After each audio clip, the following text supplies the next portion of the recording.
Hindi ako kukuha ng Starbucks planner this year dahil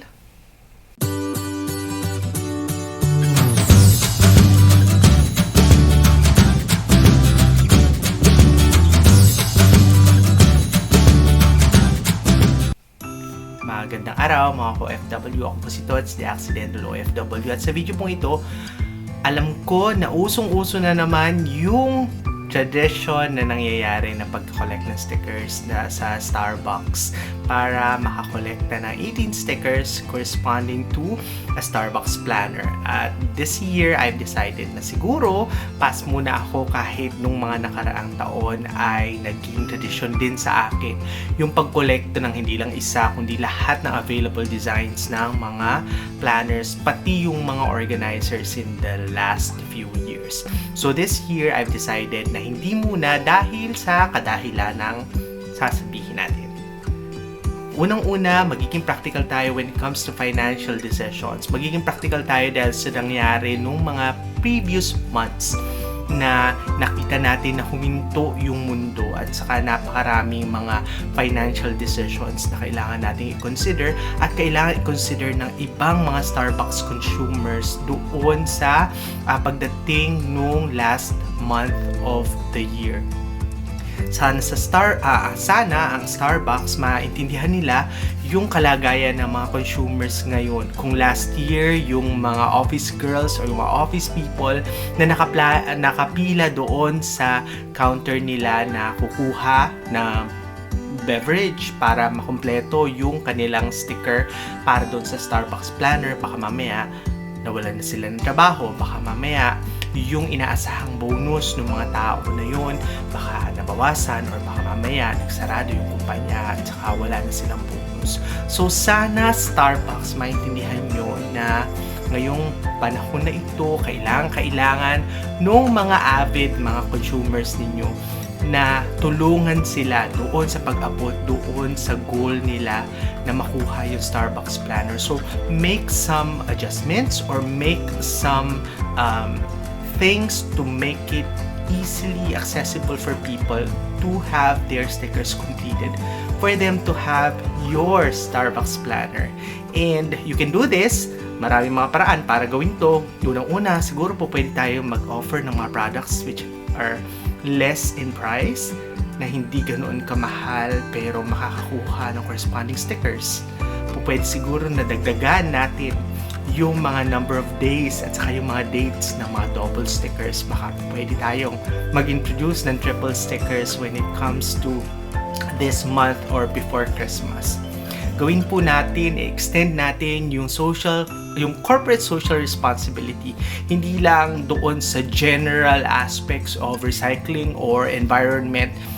Pumunta tayo doon sa personal level ng mga consumers dahil syempre gustong-gusto nilang magkaroon ng Starbucks planner this year pero baka mamaya hindi inaasahan na talagang kakapusin o hindi inaasahan na talagang hindi talaga aabot yung budget nila. Pwede rin siguro na i-extend natin until end of February yung pag-collect ng stickers and let's just be considerate and let's just help these very same people na tumulong sa atin the past months, na nag-support sa atin the past months and nagko-collecta ng stickers at saka mga planners. Let's make it happen, Starbucks.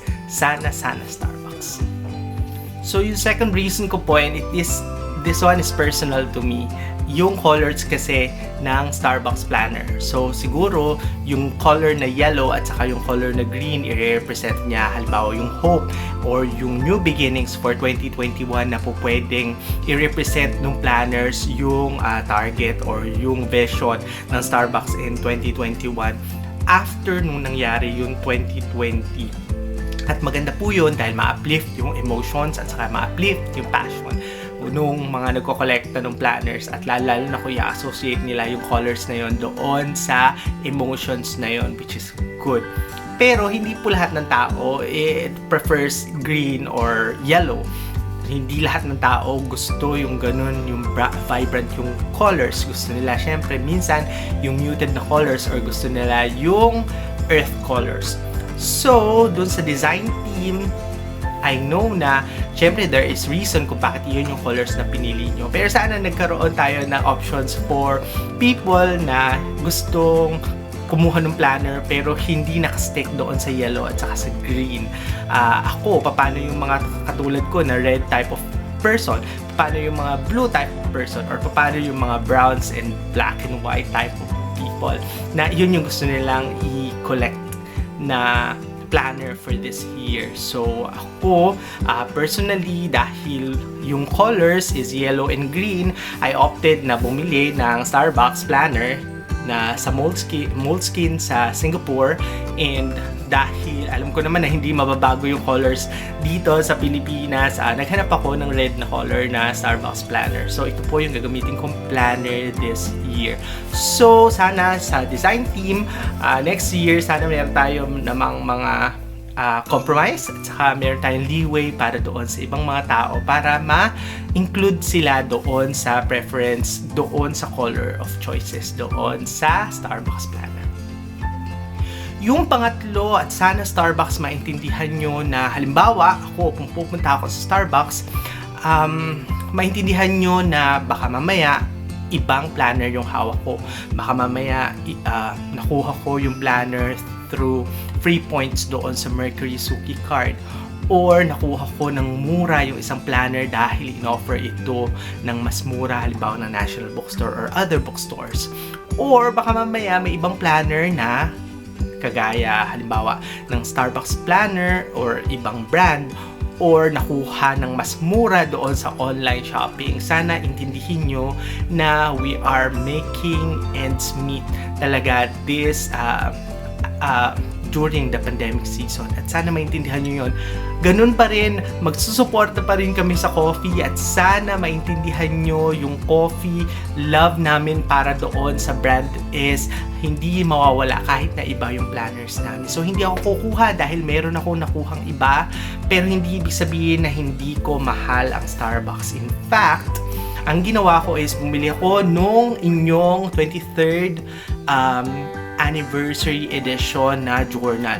At naiintindihan ko na sana meron kayong ginawa nyo parang yung cover ng planners yung journal, pero this one is totally blank, which is okay for me. Para po sa akin is okay dahil mas gusto ko po na mas marami akong susulatan para sa halimbawa sa mga ideas or yung mga content, yung mga subject content ng mga videos na ginagawa natin. So sana maintindihan ng Starbucks, lalo-lalo na yung mga tao nagiging digital na. So yung ibang mga tao ayaw na nila na magkaroon ng physical planners, inilalagay nila or i-incorporate nila yung mga available na online tools, halimbawa yung Google Calendar as their main planner para doon sa personal at saka doon sa professional life nila.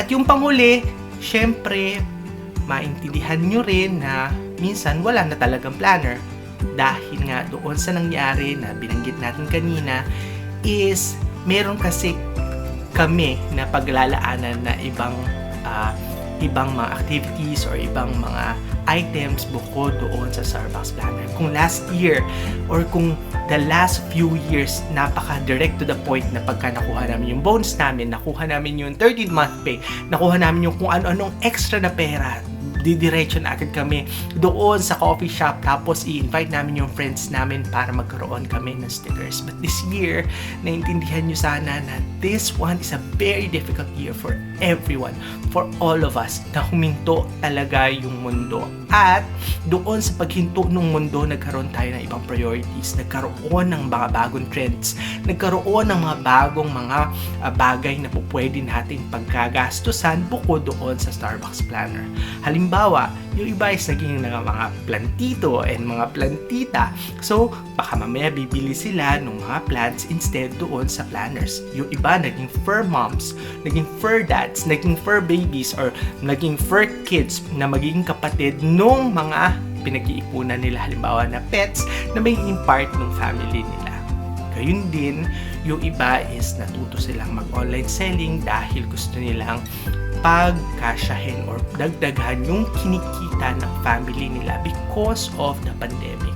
Yung iba, kailangan nila ng extra money for their inventory. Yung iba kailangang magdagdag or kailangang punuan yung capital na mga business nila. At sana Starbucks maintindihan natin yun, na hindi dahil sa hindi kami kumuha nung planners nyo all together or planners ng ibang coffee shop, ibig sabihin ay hindi na namin susuportahan. Ganun pa rin yung pagmamahal namin sa inyo, ganun pa rin yung pagmamahal namin sa coffee nyo, dahil alam namin na yung service nyo at yung way of making us very, very special, yung consumers nyo as very, very special, hindi yun mawawala whether or not may planner kami or wala.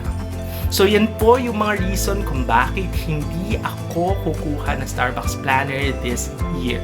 It's too early for me dahil baka mamaya in the next few weeks pero magbigay sa akin ng planner, or in the next few weeks mapag-desisyonan ng mga family namin or yung mga pinsan ko na mag-collect kami ng planners, etc. etc. But for now, kung ako po yung tatanungin and with how many weeks remaining, hindi po talaga ako decided na kumuha ng Starbucks Planner 2021.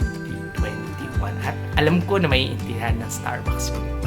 Sana po ay nagustuhan natin yung video ito, at kung meron po tayong tips, questions, or experience, mangyari po lamang na mag-email sa daxofw@gmail.com. I-like din po natin ang video ito, mag-subscribe po tayo, at i-click po natin yung bell notification icon sa likod po na subscribe button para po alam po natin kung meron po tayong bagong video na ina-upload. Muli, marami po salamat. Ako po si Tots, the Accidental OFW. Wala man tayo o meron man tayong planner, ang mahalaga, umpisahan natin yung pagpaplano sa buhay. Yun yung kailangan nating i-prioritize. Hindi masusukat kung gaano kaganda ng planner mo na pagsusulatan ng mga life important events mo. Ang mahalaga, mag-umpisa ka ng plano, at ang mahalaga is mag-stick ka doon sa plano mo para magkaroon ka ng magandang buhay, mga ka-OFW, at Merry Christmas and Happy New Year from me and my family. Till the next video.